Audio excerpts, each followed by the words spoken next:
साली पूरी घरवाली। लालच किस हद तक आदमी पर हावी होता है, आइए देखते हैं।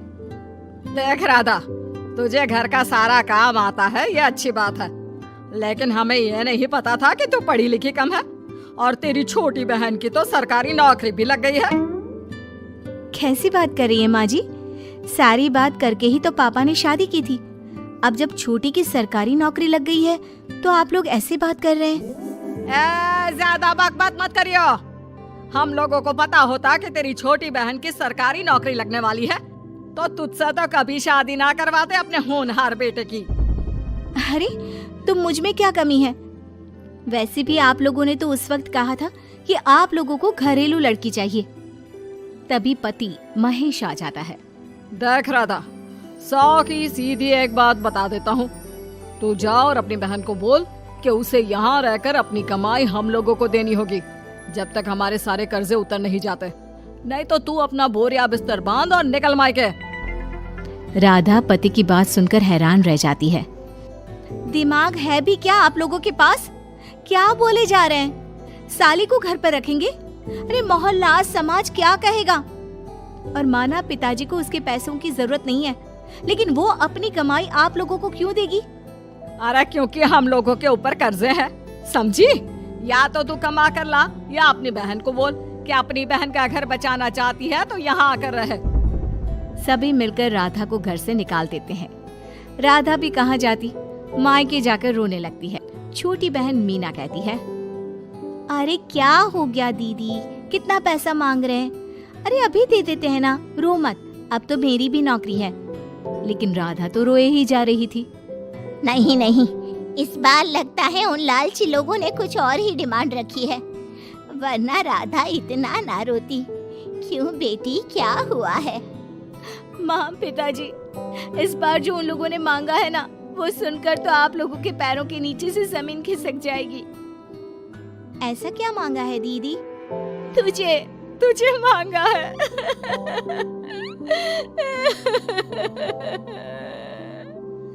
What? What nonsense? दीदी क्या बोल रही हो, समझ रही हो?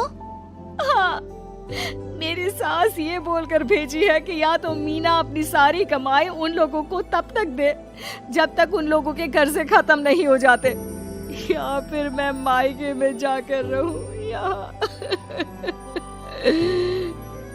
क्या मजाक बना रखा है, ऐसा होता है क्या कहीं? अरे शादी की है, कोई आलू टमाटर थोड़ी है कि अदला बदली कर लो। छोटी बहन शांत होती है।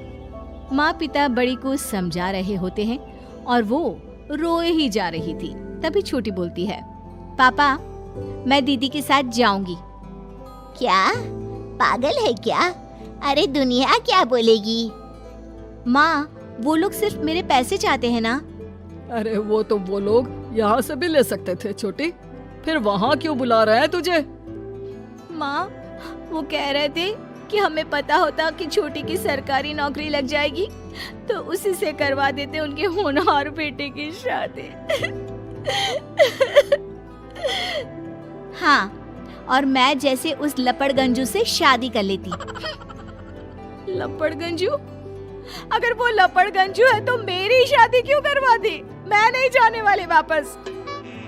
अरे क्योंकि तू बेवकूफ है, तुझे जवाब देना नहीं आता। चल मेरे साथ। उन लोगों को लगता है ना साली पूरी घरवाली, तो अब देखिए साली का जलवा। और शादीशुदा बेटी को पिता भी कितना घर बिठाते। उसके ससुराल जाते हैं दोनों बेटियों के साथ। आइए आइए, ले आए अपनी कमाओ बेटी, ये अच्छा किया। समझदार आदमी की पहचान यही तो होती है। मुझसे बात करिए ना, मैं रहने आ रही हूँ इस घर में, तो मेरी कुछ शर्तें रहेंगी। अरे वाह जी वाह, बहन के ससुराल में भी शर्तें? अरे और क्या, आप लोगों को मेरे पैसे चाहिए, दीदी घर का काम करेगी, इतना सब मिल रहा है। वैसे आप तो जानती है बाजार में बिना शर्तों के तो एक पॉलिसी भी नहीं मिलती है। बात तो ये सही बोल रही है, सरकारी नौकरी वाली लड़कियां ऐसा नहीं मिलती। हाँ हाँ ठीक है, अच्छा बोलो छोटी बहू, क्या शर्तें हैं तुम्हारी? मैं कोई काम नहीं करूंगी। कैसी बात कर रही हो छोटी बहू, तुम नौकरी करोगी?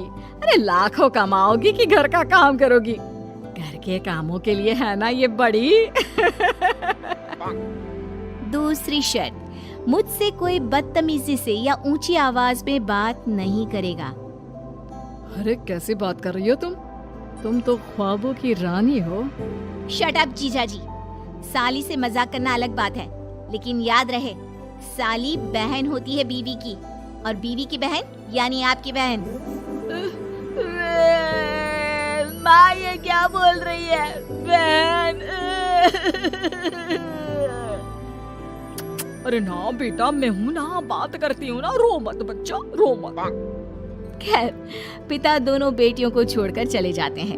अगली सुबह, अरे सरला, जल्दी से मेरा और तुम्हारी बहन का खाना पैक कर दो, हम लोग ऑफिस के लिए निकल रहे हैं। लेकिन सरला तो सोफे पर बैठकर टीवी देख रही होती है। देखो जी, मेरी बहन पैसे कमा रही है तो मैं क्यों काम करूं? याद है ना मम्मी जी क्या बोलती थी कि मेरा बेटा पैसा कमा रहा है, तब सारा काम मैं करती थी। अब मेरी बहन कमा रही है तो मैं भी काम नहीं करूंगी। हाँ। अरे साली साहिबा, चलिए ना, मैं आपको दफ्तर छोड़ देता हूँ। क्या रेपुटेशन बनेगी हमारी। हाँ हाँ जीजाजी चलिए, आज आपकी ये इच्छा भी पूरी कर देते हैं। छोटी के ऑफिस में, अरे ये कौन है? तेरे जीजाजी है ना? ये कैसे तुझे छोड़ने आ गए? अरे वो अब ना मेरे पास ही रहती है। सभी एक दूसरे की तरफ देखने लग जाते हैं। हाँ वो क्या है ना, दीदी तो पता है घरेलू महिला है, जीजाजी के कर्जे ज्यादा हैं और पढ़े लिखे इतने हैं नहीं कि कुछ अच्छी कमाई कर पाए, तो मेरी कमाई रखते हैं। बस जैसे ही इन लोगों का कर्जा खत्म हो जाएगा मैं अपने घर चली जाऊंगी। पास खड़े जीजाजी का मुंह बन जाता है। घर आकर, छोटी, तुम ये क्या बकवास कर रही थी? ये सबको बताने की क्या जरूरत थी? अरे जीजाजी, आप खुलेआम सबको ये कहे कि साली आजकल मेरे साथ रहती है तो लोग क्या सोचेंगे, आप जानते हैं ना। अरे उससे कुछ मत बोलना बेटा, चल मेरे साथ, तुझे ना बाजार का डोसा खिलाती हूँ। चल चल चल। हाँ दीदी तैयार हो जाओ, डोसा खिला रही हैं आंटी जी। तीनों जा रही होती है कि पास मोहल्ले की कुछ औरतें वहाँ पर जमा रहती है। अरे लाजो बहन, बहू की बहन यहीं रह रही है क्या? हाँ हाँ, इसे भी रख लिया है। अब आप तो जानती ही हैं कि हम लोगों का दिल कितना बड़ा है। जी, इन लोगों का दिल उतना ही बड़ा है जितना इन लोगों का कर्जा। अब बेचारी बुढ़िया का बेटा लायक तो है नहीं और बहू की बहन की सरकारी नौकरी, तो ले आए घर अपने। इनका कर्जा अब मेरी कमाई से ही तो खत्म होगा ना। सबके सामने सास की भी बेइज्जती हो जाती है। घर आकर सास और बेटा दोनों छोटी पर बरस पड़ते हैं। बस, मैंने कहा था मुझ पर कोई नहीं चिल्लाएगा, मैं जा रही हूँ अब। अरे लेकिन, अरे जाने देना माँ, मुझे एक बात समझ में आ गई है, अगर हमें खुद पर विश्वास हो तो अपनी समस्याओं को हम खुद सुलझा सकते हैं, फिर हमें किसी की जरूरत नहीं।